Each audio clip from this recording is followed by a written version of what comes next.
이번 시간에는 네트워크 관련 장비에 대해서 같이 한번 살펴보도록 하겠습니다.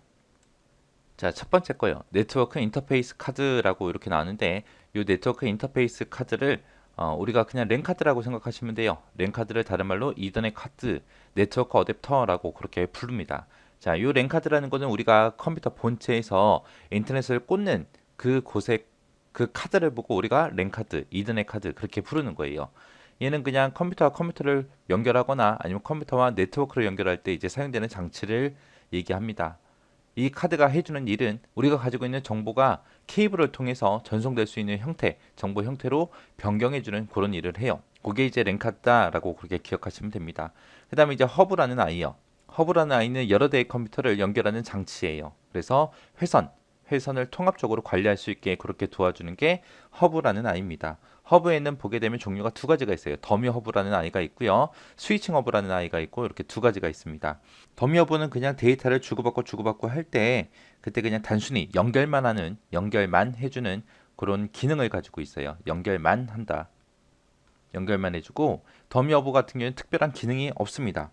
얘는 만약에 이 더미 허브에서 사용할 수 있는 대역폭이 만약에 100메가다라고 했을 때 만약에 내가 가지고 있는 네트워크에 컴퓨터가 10대가 있어요. 10개로 나눠서 이 100메가 대역폭을 10으로 나눠서 그냥 10메가씩만 딱딱 쓸 수 있게 그렇게 해주는 거예요. 근데 네트워크 상에서 어떤 컴퓨터는 사용이 되고 어떤 컴퓨터는 안 쓰는 것도 있을 거 아니에요.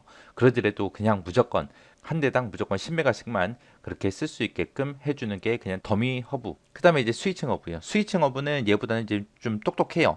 똑똑해서 스위칭 허브를 다른 말로 지능형 허브라고 그렇게 부르기도 해요. 지능형 허브라고 그렇게 부르더라. 얘는 더미 허브보다 좀 더 똑똑한 놈인데 얘는 네트워크 상에 데이터가 흐르냐 안 흐르냐 그 유무를 따져요. 그래서 얘는 흐름 제어를 합니다. 흐름 제어를 해서 만약에 얘도 똑같이 대역폭이 만약에 100메가 정도가 있어요. 100메가가 있을 때 만약에 지금 사용하고 있는 네트워크 단말기는 10개 있습니다. 10개 있으면 얘는 그냥 단순하게 그냥 10으로 나눠서 10메가씩만 딱딱 쓸 수 있게 했죠. 근데 이 지능형 허브, 스위칭 허브라는 아이는 만약에 10대의 컴퓨터가 있을 때 그 10대의 컴퓨터 중에 딱 한 대만 쓰고 9대가 다 지금 사용을 하고 있지 않아요. 이 100메가 대역폭을 다 사용할 수 있게 그렇게 해주는 게 스위칭 허브입니다. 그래서 스위칭 허브가 더 좋은 거죠. 그래서 허브는 이런 게 있구나라는 것만 그렇게 기억 좀 하시면 될 것 같아요.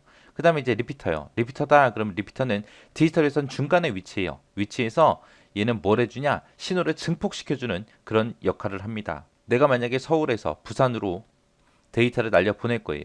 그때 이제 우리가 야구공 던지는 거 생각하시면 돼요. 내가 야구공 힘껏 집어 던진다고 해서 그 야구공이 지구 끝까지 날아가는 게 아니라 중간에 떨어지잖아요. 그죠? 그것처럼 우리 데이터도 서울에서 부산까지 던져주게 되면 그게 중간에 날아가다가 힘이 빠져서 떨어져요. 그때 이제 리피터라는 장비가 신호가 감쇄하는 거를 증폭을 시켜줘요. 전압을 높여서 전송하는 장치. 장거리 전송을 위해서 수신한 신호를 재생시키거나 출력 전압을 높여서 전송해주는 장치가 우리 리피터라는 아이입니다. 이 리피터가 그냥 좀 말도 안 되지만 좀 비유를 하자면 마이크예요, 마이크. 마이크를 쓰게 되면 좀 더 큰 목소리가 나오죠. 큰 소리가 나와서 멀리까지 이제 멀리 있는 사람들까지 내 목소리를 들을 수 있게 그렇게 도와주는 장비잖아요. 그죠? 그것처럼 리피터가 그런 역할을 하더라라고 그렇게 기억하시면 됩니다. 그 다음에 이제 게이트웨이요. 게이트웨이다. 그럼 게이트웨이는 출입구죠. 출입구. 서로 다른 네트워크에서 데이터가 들어가고 나가고 하는 출입구가 있을 거예요. 그 출입구를 보고 우리는 게이트웨이라고 합니다. 우리 한국에서 외국 나갈 때 그 공항에 가게 되면 몇 번 게이트 써 있죠. 그거라고 생각하시면 돼요. 우리가 그 게이트로 들어가야 외국으로 나갈 수 있고 들어올 때도 몇 번 게이트로 들어와야 들어올 수 있잖아요. 그죠? 그런 출입구 역할을 하는 게 우리 게이트웨이다라고 그렇게 기억하시면 됩니다. 그 다음에 이제 브릿지라는 아이요. 브릿지는 다리라는 뜻이죠. 다리. 그래서 우리 여의도에 보게 되면 여의도가 섬이죠. 근데 여러 개의 다리로 전부 다 연결돼 있잖아요. 그죠? 그 다리 역할을 하는 게 브릿지요. 얘는 리피터랑 똑같은 기능을 수행해요. 똑같은 기능을 수행하는데 브릿지가 좀 더 똑똑합니다. 얘는 단순하게 그냥 신호만 증폭만 시켜주는 게 아니라 네트워크를 분할을 시켜요. 분할을 해서 트래픽 생기는 걸 감소를 시킵니다. 그리고 물리적으로 서로 다른 네트워크를 연결할 때 그때 사용되는 장비가 우리 브릿지라는 장비요. 얘는 그냥 양쪽 방향으로 데이터가 왔다 갔다 할 수 있게 전송만 해줘요. 전송만 해줘요. 얘는 프로토콜 변환이나 그런 복잡한 처리는 못합니다.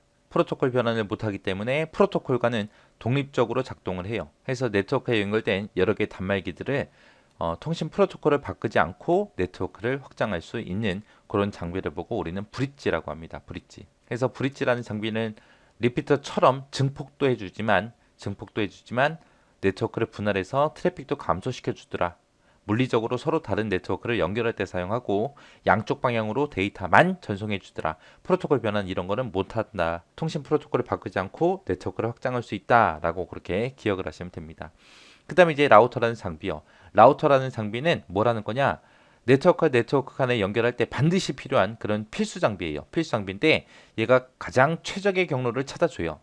내가 만약에 서울에서 부산으로 가겠다라고 했을 때 우리는 차를 타자마자 내비게이션을 찍습니다. 내비게이션을 찍으면은 여러 가지 경로를 보여주죠. 뭐 최적의 경로다, 뭐 일반 경로다, 고속 경로다 해서 여러 가지 경로 보여주잖아요. 그게 라우터라고 생각하시면 돼요. 그래서 서울에서 부산으로 갈 때 가장 좋은 길, 가장 빠른 길, 그런 가장 최적의 IP 경로를 설정해 주는 게 그게 라우터라는 아이예요. 그래서 내가 가지고 있는 네트워크와 다른 네트워크의 연결점 어디로 갈지 그 연결점을 결정해 주는 그런 역할을 해줘요. 그리고 데이터들이 효율적으로 전송될 수 있도록 흐름 제어도 해줍니다. 그래서 어디가 길이 막히는지 어디서 트래픽이 생겼고 어디서 안 생겼는지 그런 거 따져서 가장 좋은 최적의 경로를 찾아주는 게 우리 라우터라는 장비요. 자, 여기서는 우리 시험 문제에 다 자주 나온다고 생각하시면 돼요. 이 네트워크 관련 장비는 무조건 나온다고 생각하시고 각각의 특징들 꼭 기억하시기 바랍니다.